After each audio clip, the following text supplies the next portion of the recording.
All right, we got another video. Okay, the word has gotten out that they're going to start removing the red boxes from Walgreens and Walmart and gas stations and wherever these things are at. Jewels, grocery stores. Okay, nobody's brought this up. I was wondering if, okay, these things obviously have a server in here, okay, and they take credit cards. Do these things have a memory of people's credit card info where whoever takes these machines can access that kind of stuff? That's just a thought, that you got some nefarious purposes people do, and you could lead to like identity theft. But yeah, they had some crazy numbers I was reading that these things are pulling like Walgreens was screaming and moaning to the bankruptcy court that these things are draining like over $100,000 or $150,000 a month in electric bills at all of their locations. So, and they're still hooked up, and it's going to take probably like a forklift to get them out because they're heavy, and they hold over 500 movies. So they said they still work. That you could go and some of them work. I've seen some that have been shut down.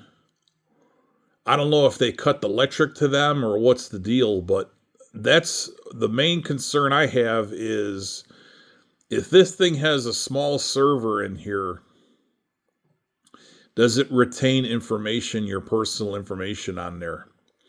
I wonder if anybody's brought that up to the bankruptcy court, like who's going to be in charge of that? And if you look at, there's a class action lawsuit against that Chicken Soup for the Soul, which was their parent company, for they basically said it's a giant Ponzi scheme that the CEO and his or ex-CEO and his wife planned this for a while, that they were just taking money from the company. And that's why it's in such bad shape, that it was a profitable business and they just were bleeding it dry for like 2 or 3 years.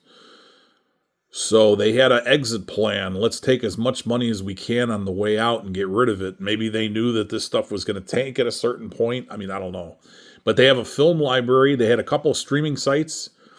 Crackle they own. They own Redbox.com. They had all these kiosks all over the place. So, but I want to know, these kiosks, has anybody asked that question? Do they retain your personal credit information in there? Or somebody could get in these things and access it and say, oh, great, let's go on a shopping spree. We'll see what happens if anybody else brings this up, but I haven't seen this covered anywhere. Everybody have a good day.